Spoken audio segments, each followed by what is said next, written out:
Hey everybody, Drew here, and today we are talking about wrestling.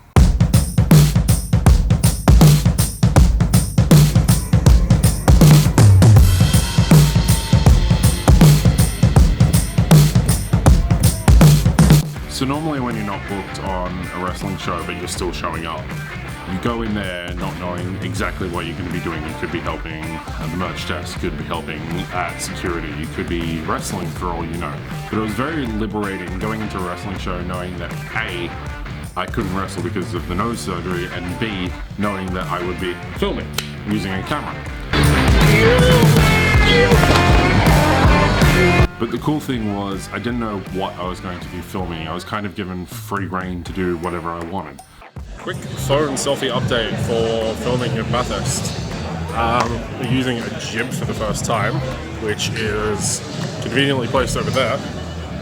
And then we're also using the little Osmo. So I don't actually have any of the handycam footage from the jib, but using the jib was an interesting experience. It was kind of a no-name, no-brand, sort of really cheap jib, and as a result it didn't extend out very far. It was cool for some shots, but I found myself not really enjoying the use of it, and if I had a bit more of a professional setup in a jib, then it would be really cool. So I kind of discount that a little bit.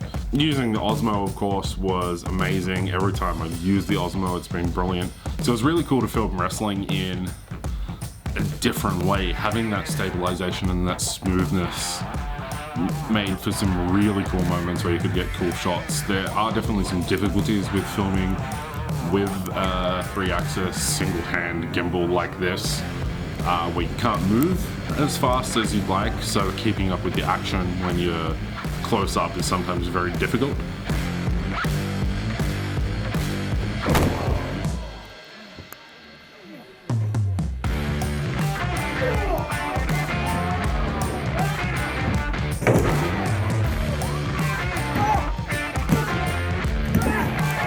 Now, the really interesting part came when I decided to use the DSLR.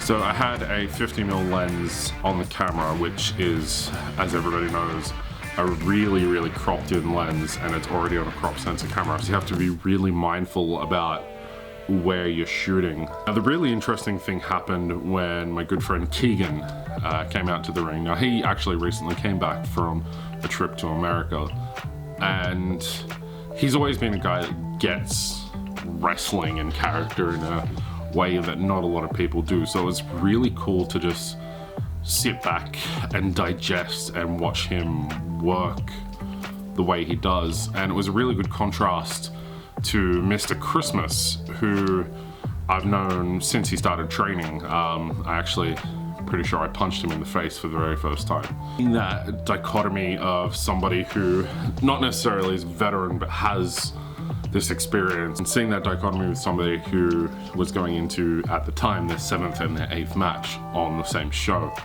And it was a really cool experience just watching how Keegan performed in that situation and watching how Mr. Christmas grew in that situation as well. And it made for, I felt, some really engaging storytelling. It was really cool to see how my brain works in a storytelling capacity when there are other people around and you're just capturing the story and then telling it in your own way and edit. I could have edited that in a lot of different ways, and it would be really cool to get a chance to do stuff like this again in the future. Now that I have that initial sort of baseline experience of doing this under my belt, I'm going to actively seek out more opportunities to do that sort of thing, of just capturing a story that's in front of me.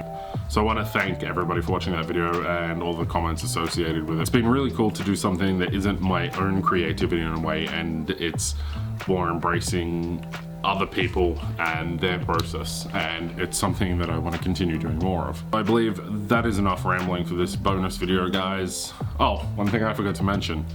We're in a different set. Now, of course, you're going to be asking yourself the question of, like, what happened to the old set? Where's the old workshop? Why aren't you in the old workshop where you do all your normal videos? Why aren't you near your computer where you do all the videos? Where is this new place? And guess what? You will find out on Wednesday, in the next video. As you know, we release videos every single Wednesday. So if you guys made it to the end, thanks for watching. I appreciate all the feedback, all the views and everything that I get. So if you have any comments or questions or queries, just leave them in the comment section down below. Send me a tweet, hit me up on Instagram, hit me up on Facebook. All the links are in the description below. Hit subscribe to be notified whenever new content comes out like this bonus video. Otherwise, you can come back and check the channel every Wednesday for a new episode of Drew's Film Quest. Thank you guys for watching, and I will see you in the next video. Bye. Is that cheesy to end with a hand to screen black thing? Man, I need to learn some better transitions.